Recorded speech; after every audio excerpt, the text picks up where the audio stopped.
Hello, कैसे हो आप सभी का अंशुल क्लासेस में हार्दिक स्वागत, अभिनंदन। आज फिर हम अपनी क्लास शुरू करते हैं इम्पोर्टेंट क्वेश्चन के साथ। जो हमारी श्रृंखला चल रही थी उसको आगे कंटिन्यू करते हैं बहुत अच्छी क्वेश्चन के साथ। पहला क्वेश्चन है हमारा कि भारत का प्रधानमंत्री सामान्यतः किस सदन का सदस्य होता है? तो वो लोकसभा का होता है। ठीक है, कि भारत का जो प्रधानमंत्री है वो किस सदन का सदस्य होता है? लोकसभा का।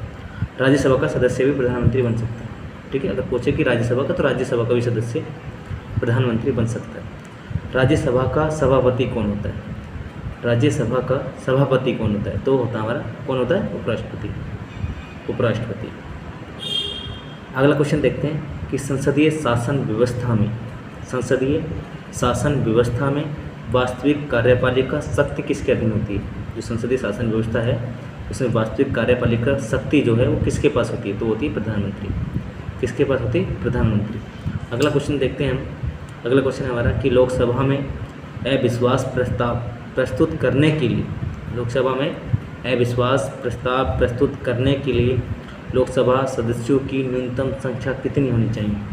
वो पूछे क्वेश्चन की भी लोकसभा है हमारी, उसमें अगर हम अविश्वास प्रस्ताव प्रस्तुत करें तो लोकसभा में जो सदस्य हैं उनकी संख्या कितनी होगी? 50। न्यूनतम संख्या कितनी होनी चाहिए? 50। अगला क्वेश्चन है हमारा कि केंद्र में मंत्रिपरिषद सामूहिक रूप से किसके प्रति उत्तरदायी होती है? जो केंद्र है उसमें जो मंत्रिपरिषद होती है वो सामूहिक रूप से किसके प्रति उत्तरदायी होती है? तो वो होती है हमारी लोकसभा। किसकी होती है? लोकसभा। अगर क्वेश्चन ये पूछे कि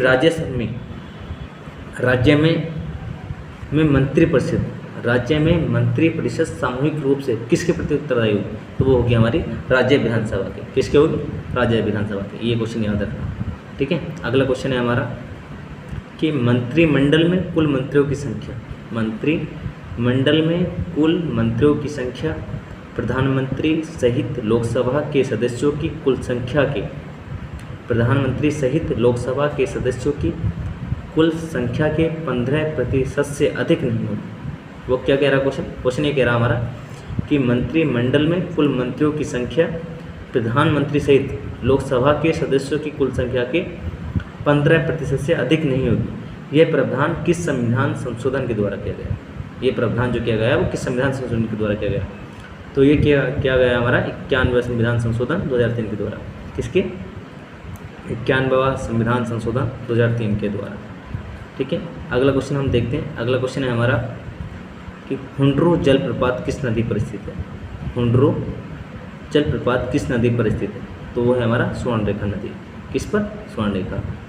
अगला क्वेश्चन देखते हैं कि कर्नाटक में स्थित गोकक जलप्रपात किस नदी पर स्थित है?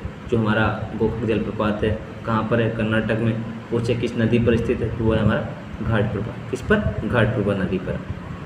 अगला क्वेश्चन देखते हैं कि वसुधारा जलप्रपात किस नदी पर स्थित है? पूछे कि वसुधारा, तो वह हमारा अलकनंदा। किस पर? अलकनंदा नदी पर वसुधारा जलप्रपात। अगला क्वेश्चन है हमारा कि भारत के किस जलप्रपात को न्यागरा जलप्रपात के नाम से जाना जाता है? भारत के किस जलप्रपात को न्यागरा जलप्रपात के नाम से जाना जाता है? तो वो है हमारा चित्रकूट जलप्रपात। कौन सा? चित्रकूट। अगर बात करें कि भाई इसकी ऊंचाई कितनी, तो इसकी ऊंचाई हमारी 29 मीटर। कितनी? 29 मीटर। अगला क्वेश्चन है हमारा कि भारत की सबसे बड़ी कृत्रिम झील कौन सी है? भारत की सबसे बड़ी कृत्रिम झील कौन सी है? तो कौन सी? गोविंद सागर। बाराक घाटी की सर्वाधिक महत्वपूर्ण फसल कौन सी है? अगर हमसे ये क्वेश्चन पूछे कि जो बाराक घाटी है उसकी सर्वाधिक महत्वपूर्ण फसल कौन सी है, तो कौन सी है? धान की है और चाय की। कौन सी? धान और चाय। ठीक है, याद रखना बाराक घाटी। अगला क्वेश्चन है हमारा कि भारत में काला सोना के रूप में कौन सा मसाला जाना जाता है? काला सोना के जो रूप में कौन सा मसाला जाना जाता है भारत में? तो वो कौन सा है? काली मिर्च। कौन सा? काली मिर्च। अगला क्वेश्चन है हमारा कि ललित किस फसल की उन्नत किस्म है? जो ललित है वो किसकी उन्नत किस्म है? तो वो अमरूद की। किसकी? अमरूद की। अगला क्वेश्चन है हमारा कि माउंट किलिमंजारो की श्रेणी की ज्वालामुखी है। जो माउंट किलिमंजारो की श्रेणी की ज्वालामुखी है तो वह हमारी शांत है। माउंट किलिमंजारो शांत ज्वालामुखी। अंडमान निकोबार के नारकोडम द्वीप पर स्थित ज्वालामुखी किस प्रकार का ज्वालामुखी है? अंडमान निकोबार के नारकोडम द्वीप पर स्थित ज्वालामुखी किस प्रकार का ज्वालामुखी? तो वह हमारा सुसुप्त। कौन सा? सुसुप्त। कहाँ पर? अंडमान निकोबार। के नारकोडम द्वीप पर। विश्व का सर्वाधिक सक्रिय ज्वालामुखी कौन सा है? विश्व का सर्वाधिक सक्रिय ज्वालामुखी कौन सा? किलाइयो। ये कहाँ पर? हवाई द्वीप पर। ठीक है, जो सर्वाधिक सक्रिय ज्वालामुखी है वो कौन सा है? किलाइयो है। पूछे कहाँ पर स्थित है, तो है हवाई द्वीप पर।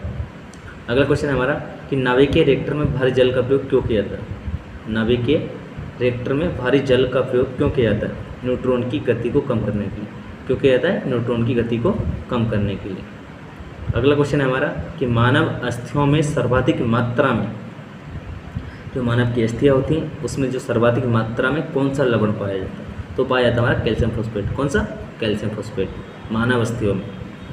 अगला क्वेश्चन है हमारा कि यशद पुष्प किसे कहते हैं? यशद पुष्प किसे कहते हैं?